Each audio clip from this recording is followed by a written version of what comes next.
3 di mana kita cerita tentang gases exchange in human. Okay. So sebelum kita belajar breathing mechanism, so oksigen dah masuk.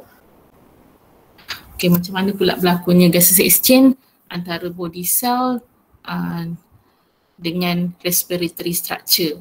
Okay, so kat sini kita akan tengok.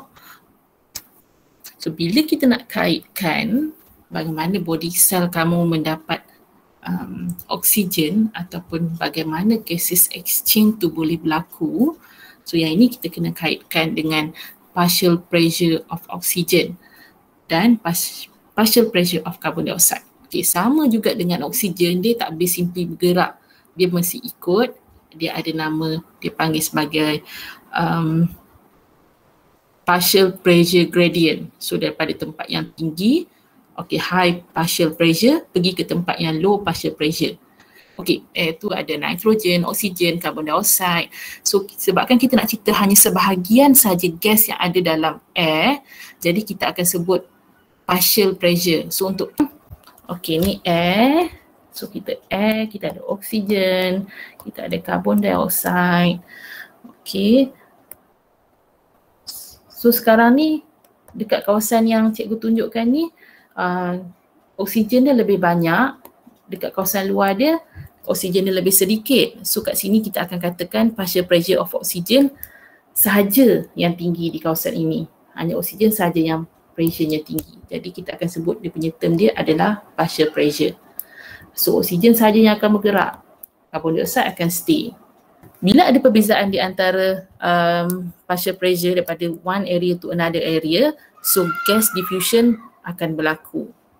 Okay, gas diffusion occurs from higher partial pressure to the lower partial pressure area. Okay, ataupun dengan kata lain kita kata move down the partial pressure gradient. Okay. Kita bermula daripada body cell. Kawasan sini body cell. So body cell telah menjalankan respiration, cellular respiration, jadi dia akan keluarkan carbon dioxide. Okay, carbon dioxide telah dikeluarkan. So carbon dioxide ni dia akan masuk ke dalam blood. Okay, so dia akan pergi ke lung. Okay, dia akan enter the lung through the pulmonary artery. Okay. Pulmonary artery ni sebenarnya daripada heart, dia akan masuk ke heart dulu. So kamu kena tahu kita punya circulatory system ni, dia punya center tempat mana dia pump dia tu adalah daripada heart. So kalau daripada body cell ni, dia tidak boleh terus direct pergi ke lung.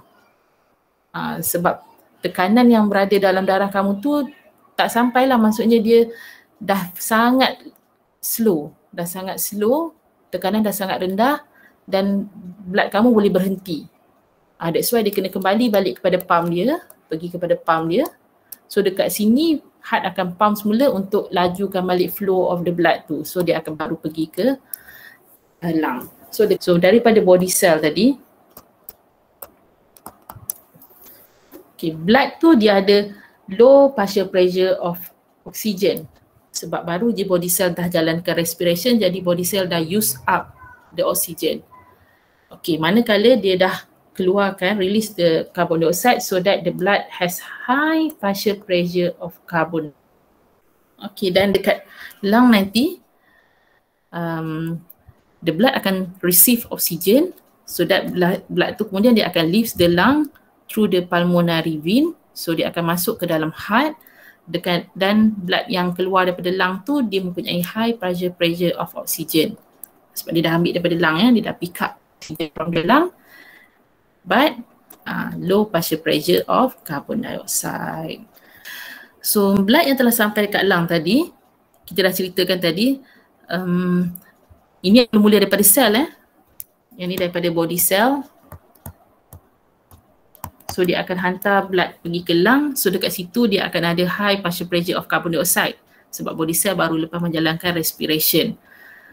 Okay, so bila ini berlaku, kat sini ada high partial pressure of carbon dioxide, sini high CO2, okay, kat sini low partial pressure of carbon dioxide, so that akan menyebabkan carbon dioxide akan diffuse out from the lung capillary to the alveolus. Okay, sebabkan perbezaan tekanan tadi tu. Kat sini high, kat sini low, so dia akan move from the high partial pressure to the low partial pressure. Ni cerita carbon dioxide. Okay, apa dia lung capillary tu?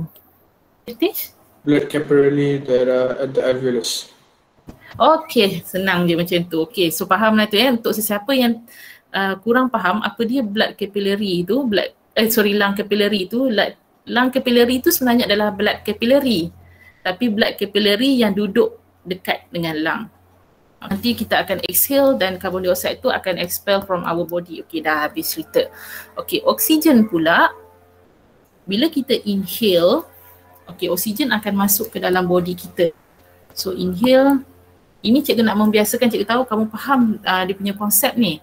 Konsep semua ni, cuma cikgu nak membiasakan dia punya cara penyusunan ayat tu. Macam mana dia tulis ayat dia, pergerakan gases exchange berlaku tu ya. Okay, so bila oksigen, kita inhale oksigen, so oksigen akan menyebabkan the partial pressure of oxygen in the alveolus is higher than the lung capillary. So kat sini high oxygen, high partial pressure of oxygen. Kat sini low partial pressure of oxygen. Okay, sebabkan perbezaan partial pressure tu, perbezaan gradient of partial pressure tu, maka oksigen akan diffuse masuk ke dalam lung capillary. Dia akan masuk ke dalam red blood cell ataupun dalam nama yang lebih saintifik kita panggil erythrocyte. So dia akan masuk dalam erythrocyte, dalam tu ada hemoglobin. So oksigen tu dia akan combine with hemoglobin to form oxyhemoglobin. So nanti dia dah terikat dekat dalam hemoglobin tu, membentuk oxyhemoglobin, barulah oksigen tu akan dibawa melalui aliran darah. Okay, ni sekarang oksigen ni cikgu nak sambung cerita ya, continue kat sebelah sana. To be continue dekat slide sebelah. So oksigen dah dibawa in the bloodstream, di dalam erythrocyte, spesifik lagi dalam bentuk oxyhemoglobin, dalam hemoglobin, bersama hemoglobin, sorry. So dekat sini dia akan datang, sambung cerita tadi, oxyhemoglobin tadi oksigen di dalam erythrocyte, so dia akan datang, dia akan sampai ke body cell. Body cell yang memerlukan oksigen lah. Okay, so sepanjang laluan dia dekat body cell tu, so sekiranya ada perbezaan partial pressure of oxygen, okay, di mana kat body cell tu ada kekurangan oksigen, manakala dekat blood pula high partial pressure of oxygen. Okay, kita tengok ya. So dekat blood high partial pressure of oxygen, so dia akan menyebabkan oxyhemoglobin tadi dia akan breakdown, and the oxygen tu dia akan lepaskan lah to diffuse into the body cell. Okay, masuk ke dalam sini. Dan apa yang berlaku lepas tu? Lepas oksigen dah masuk, apa yang berlaku? Carbon dioxide keluar.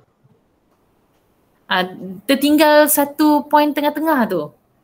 Dia tak boleh tiba-tiba carbon dioxide keluar. Dari mana datang carbon dioxide tu? Okay, betul Jasmine. Okay, selepas oksigen masuk, berlakulah cellular respiration. Okay, so cellular respiration itulah yang menyebabkan carbon dioxide release from the body cell.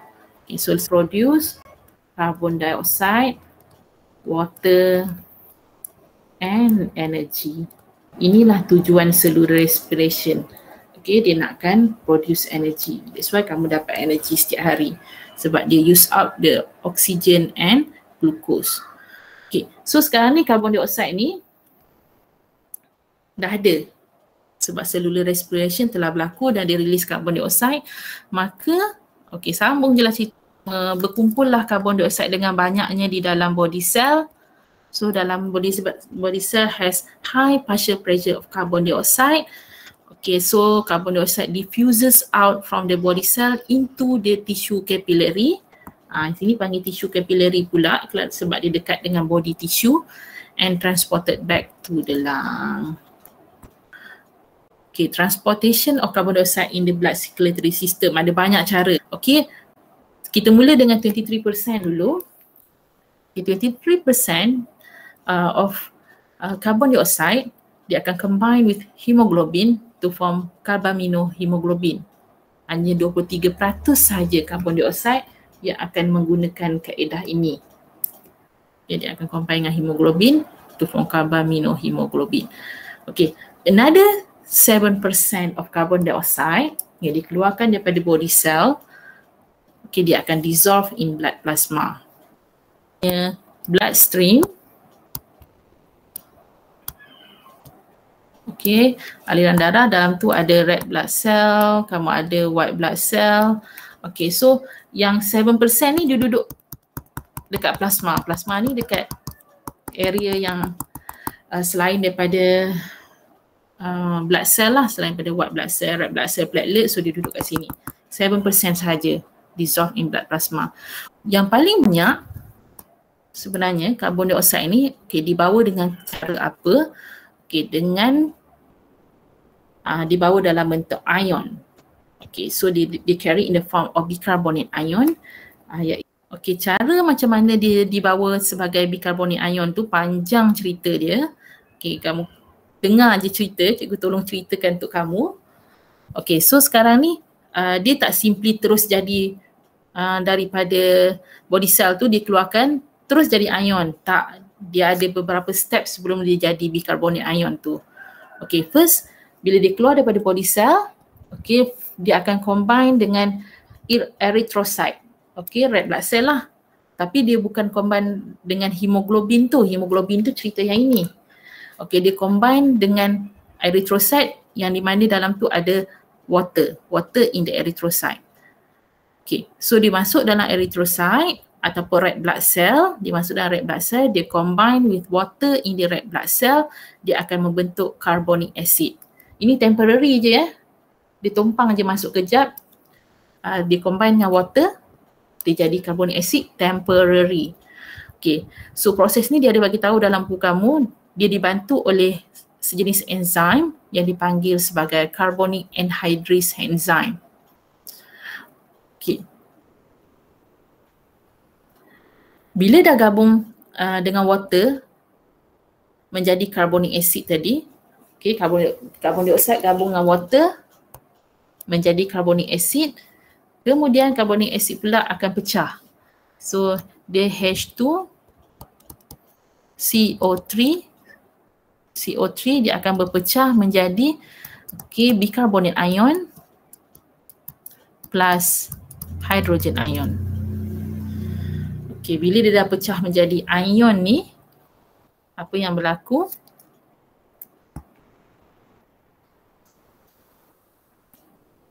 Dia keluar balik semula daripada red blood cell tadi, dia keluar daripada erythrocyte tadi dan dia masuk ke dalam blood plasma. Okey, lepas tu barulah dia akan dibawa melalui bloodstream pergi balik semula ke lung. Okey. Tak apa, nanti kita tengok kamu faham ke tidak. Kita ni dulu, alamak, pukul 12 pula. Okey, so cikgu ulang balik semula ya. Okey. Paling banyak karbon dioksida dibawa dalam bentuk bicarbonate ion. Okey, kaedah macam mana bicarbonate ion itu dihasilkan. Mula-mula karbon dioksida itu dia akan combine dengan water di dalam red blood cell. Okey, so dia akan membentuk carbonic acid temporary. Okey, dan carbonic acid itu dia akan pecah balik semula tapi bukan pecah menjadi karbon dioksida and water tapi dia pecah menjadi ion. So ada dua jenis ion iaitu bicarbonate ion and hydrogen ion. Okey, dan lepas tu dia akan keluar daripada red blood cell ataupun dia keluar daripada erythrocyte, dia akan masuk dalam blood plasma, masa itulah baru dia akan transported in the bloodstream. So sekarang ni dia dalam bentuk bicarbonate ion yang banyak tadi itulah dalam blood plasma. Okay, so bila dia dah sampai pada lung, cerita dia macam kita tengok macam kenapa banyak sangat cerita dia kan. Okay, dia sampai kat lung, dia patah balik masuk semula ke dalam red blood cell. Dia masuk balik dalam red blood cells. Dia jadi balik semula carbonic acid. Ni carbonic acid. Sorry. Okey, dia jadi balik carbonik acid. Lepas tu carbonik acid tu pecah semula menjadi carbon dioxide and water. Okey, dan barulah carbon dioxide tu boleh dikeluarkan, diffuse daripada blood capillary masuk ke dalam lung dan akhirnya dia akan keluar during the exhalation. Okey, maksudnya dekat sini kalau yang kita faham karbon dioksida ni banyak dia bawa dalam bentuk bicarbonate ion di dalam plasma, blood plasma. Akan tetapi untuk membentuk bicarbonate ion ni, red blood cell memainkan peranan penting. Dia macam tempat kita apa? Tempat dia nak salin baju lah, macam tu dia. Tempat dia nak tumpang salin baju, dia akan tumpang dekat red blood cell, lepas tu baru dia akan form the bicarbonate ion tu. Dia tak boleh simply CO2 direct ke bicarbonate ion, dia kena masuk dulu dalam red blood cell.